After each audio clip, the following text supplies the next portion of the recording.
continues tonight. His Majesty discusses bilateral and regional issues with Arab and Latin American leaders as a conference of Arab and South American countries ends. The Senate calls on the opposition to put the public and national interest first, and the public security chief pledges to provide security to peaceful rallies. And up to 50 people are killed in blasts at military targets in Syria's largest city. Good evening, you're watching the news at 10. The third summit of South American and Arab countries ended in the Peruvian capital, Lima. The final declaration said countries in both regions expressed support for peace, human rights and Palestinian sovereignty. His Majesty the King held a series of bilateral meetings with Latin and Arab leaders after addressing the meeting. Leit Shankiti has the story. Trade and cooperation between Arab and American countries, as well as Middle East political crisis, topped the King's talks with leaders attending a summit in the Peruvian capital, Lima. King Abdullah and Brazilian President Dilma Rousseff discussed ties with emphasis on energy, health, tourism and investment. They agreed that the good political relations should have an impact on economic, investment and trade fields. The two leaders have called for a political solution in Syria that puts an end to the bloodshed and protect the country's territorial unity. King Abdullah and President Rousseff also saw eye to eye on the need to achieve peace between the Palestinians and Israel based on the two-state solution. The two states said is the only way to bring security and stability in the region and lead to an independent Palestinian state on 1967 borders with East Jerusalem as its capital. The King reiterated Jordan totally rejects attempts to undermine Islamic and Christian holy sites in Jerusalem, warning that Israeli actions against holy places would adversely affect chances to bring about regional peace and stability. Trade and investment were also key topics in talks with Argentine President Cristina Fernandez, where King Abdullah stressed the need to build on a cooperation agreement framework between the kingdom and member states of the Southern Common Market Agreement, better known as Mercosur, which comprises Argentina, Brazil, Uruguay and Paraguay. Separately, King Abdullah and Chilean President Sebastián Piñera underlined the need to upgrade bilateral economic and investment ties. The two leaders noted that the ASPA summit is a cooperation platform for the benefit of the peoples of Arab and South American nations. American leaders applauded Jordan's domestic and regional policies, noting the King's relentless efforts to achieve peace and address various regional challenges. The King and Lebanese President Michel Suleiman tackled the dangerous threats to the Arab nation, particularly the Syrian crisis.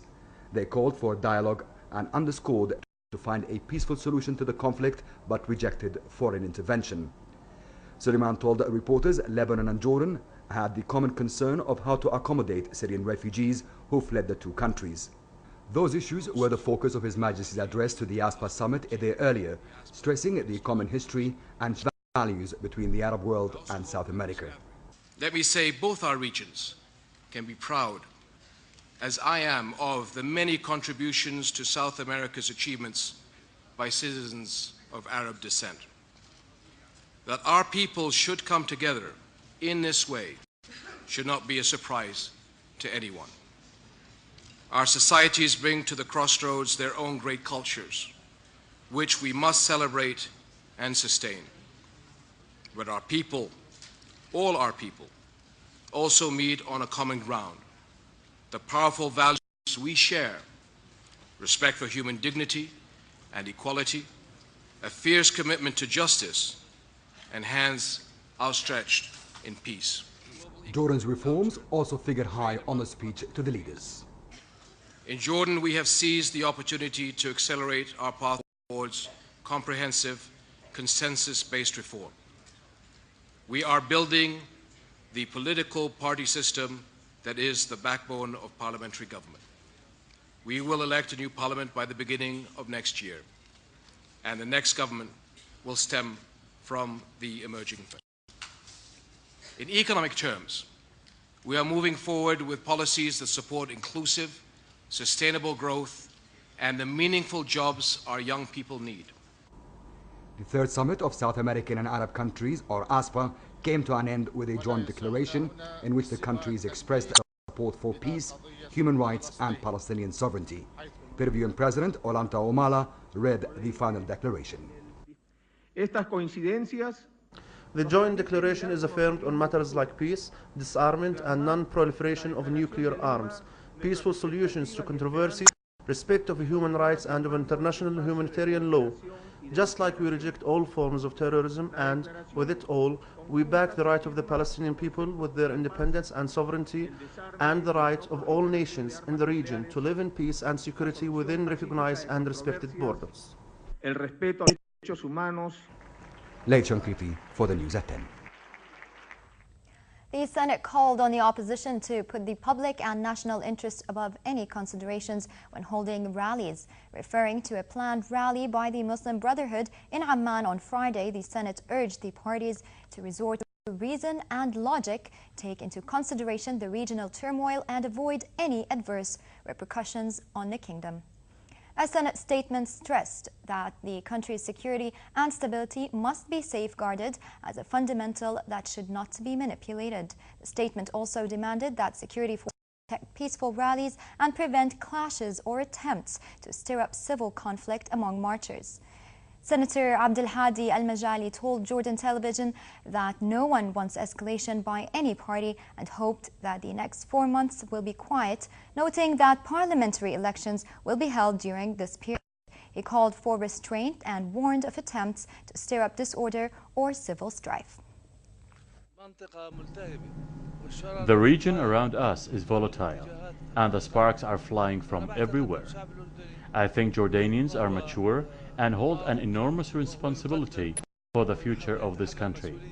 They boast about security and stability, which the country enjoys. Security is first and foremost, so we need no escalation by any party that could shake the balance in the Jordanian society. We hope to live the next 4 months in security and stability and help to improve the economy, because only with real security the economy can become better. Public Security Director General Lieutenant General Hussein Al-Majali pledged that police would carry out their duty to protect citizens' lives and property. Police would provide protection for all participants in peaceful sit-ins or rallies according to the law. Al-Majali spoke as he led a meeting of commanders of public security units, the gendarmerie and security bodies ahead of Friday's rally. Her Majesty Queen Rania met representatives of different microfinance organizations and beneficiaries of the sector, highlighting the successes and challenges of the growing sector. The meeting, attended by Minister of Planning and International Cooperation Jafar Hassan, included a brief introduction on the microfinance sector and a presentation by the Jordan Microfinance Network, Tanmiya, a non-profit organization that represents microfinance institutions in Jordan. The meeting also highlighted the microfinance sector's major challenges, including the lack of legal supervisory consistency. Participants said there are currently no restrictions under the Jordanian law that limit or regulate the types of institutions that can engage in microfinance lending. German ambassador to Jordan, Ralph Tarraf, said his country maintains strong ties with the kingdom and would further bolster cooperation. Speaking on the anniversary of German unification, the envoy said his country had offered the kingdom assistance in a host of key sectors. He told News at 10 reporter Samir Saadoun that Germany had provided aid to Jordan in key sectors and helped the kingdom to cope with a growing number of Syrian refugees on its territory. Jordan and Germany have excellent bilateral relations and have had excellent bilateral relations since the inception of our diplomatic relations in the 60s. We cherish Jordan as an important and constructive partner in the region, and we cooperate with Jordan in the political arena, but also on other fields like culture, development cooperation and the economy. We have increased our cooperation in the water sector because we know that water is very scarce in the northern governorates, and what we would like to address is potential conflicts over water.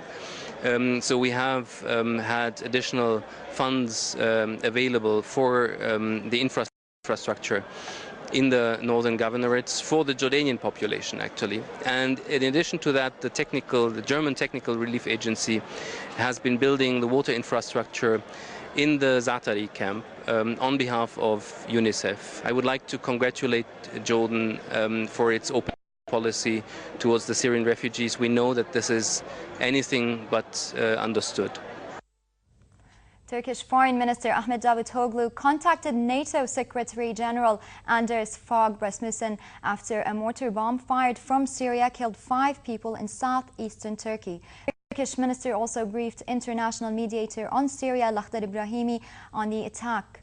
In Syria, 3 suicide car bombs and a mortar barrage killed up to 50 people in the city of Aleppo.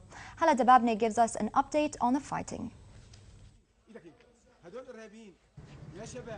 Bodies lying on the ground, the facade of buildings ripped off, and rubble cascading down them. That's the devastating aftermath of a series of explosions in the northern Syrian city of Aleppo. 4 blasts ripped through a government-controlled district close to a military officers' club, killing about 50 people and wounding more than 90. The attacks that occurred within minutes of each other struck the main Saadallah al-Jabiri square. A 5th bomb went off a few hundred meters away on the fringes of the old city, where rebels and government forces have been fighting. Syrian television reported the blast, saying there was a 4th car bomb which exploded before engineering units could defuse it. Other footage showed 3 dead men disguised as soldiers who were shot by security forces before they could detonate explosive-backed belts they were wearing. During an ordinary session of the parliament in Damascus, Speaker Jihad Laham condemned the explosions. We condemn those crimes and this terrorist blast. We condemn the conspirator countries that are supporting the terrorists. The outgunned rebels are trying to level the playing ground as fighting rages across the country.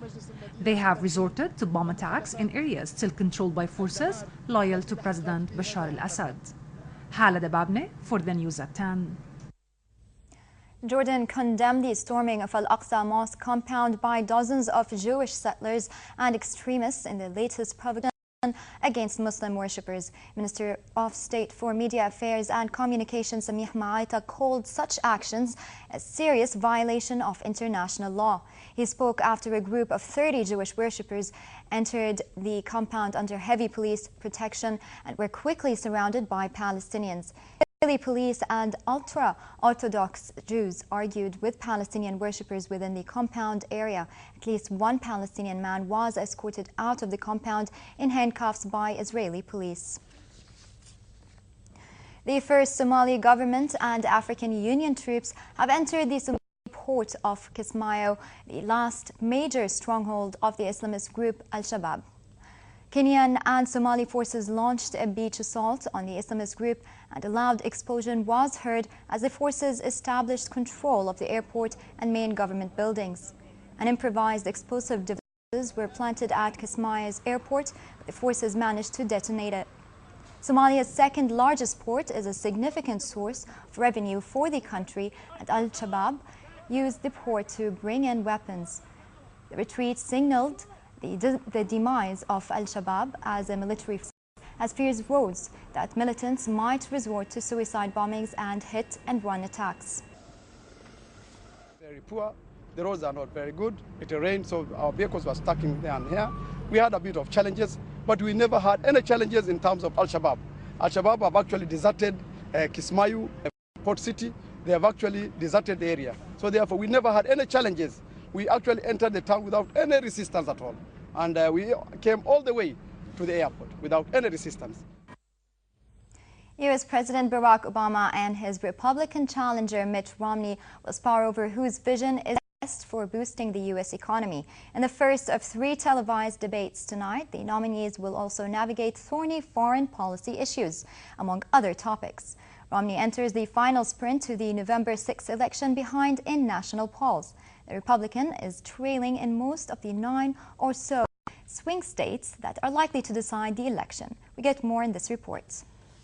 They've been attacking each other for months. He's put us on a road to Europe. Europe doesn't work in Europe, all right? When Governor Romney turned his back on the American auto industry, On Wednesday, Barack Obama and Republican Romney will meet at this Denver auditorium for the first presidential debate. These debates are an opportunity for each of us to describe the pathway forward for America that we would choose. No, Governor Romney, he's a good debater.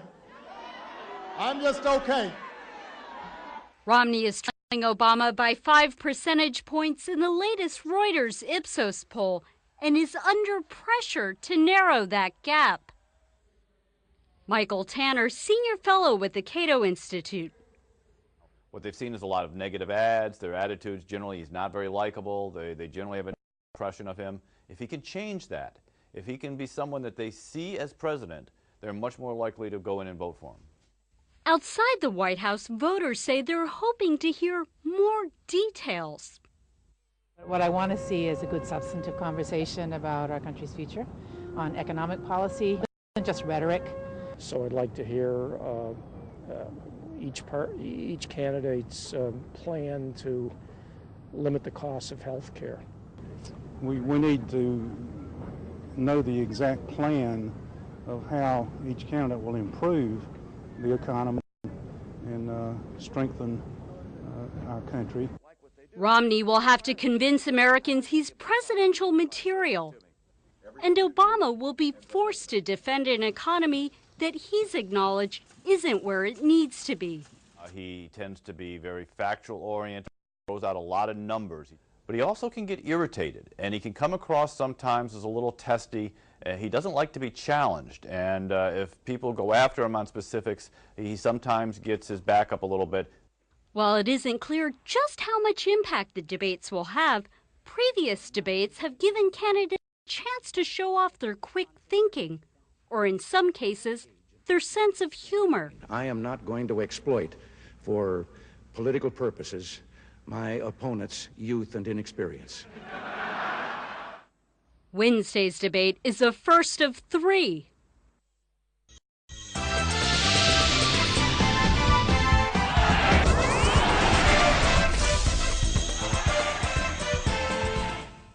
Jordanian Football Association President His Royal Highness Prince Ali bin Al-Hussein checked on a training camp set by the national football team at Amman Stadium as they heat up for World Cup qualifiers.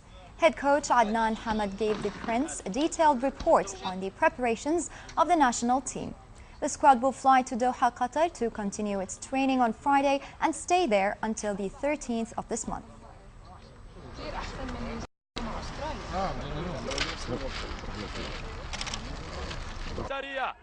Jordan Cup tournament picks up tomorrow when the second leg of the first round kicks off. In Group A, Al Arabi meets Shabab Al Hussein at the Prince Hashim Stadium in the city of Ramtha at 5 p.m.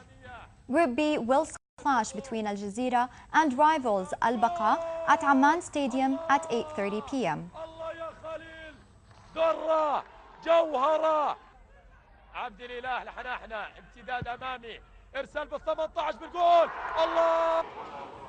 Off to international football. In last night's results of the Champions League tournament, Bate Borisov stunned German club Bayern Munich as they took a historic victory with a score of 3-1. Last season's Champions League finalists had dominated the first half and hit the post through Toni Kroos, but were left to scramble forward in the second period. The Belarus champions are currently on top of Group F standings and are this year's surprise of the tournament.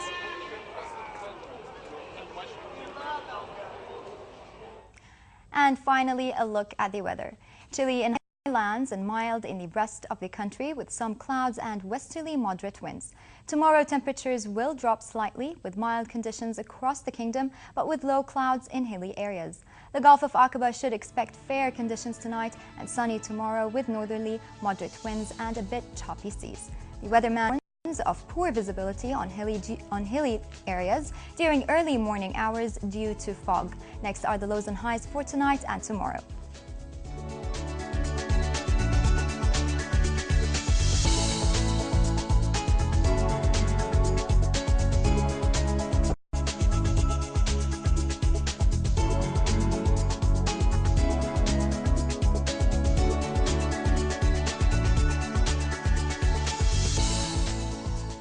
And for a quick recap of the main headlines.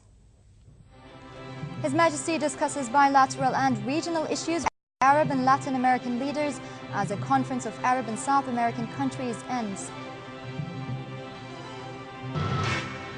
The Senate calls on the opposition to put the public and national interest first, and the public security chief pledges to provide security to peaceful rallies. And up to 50 people are killed in blasts at military targets in Syria's largest city.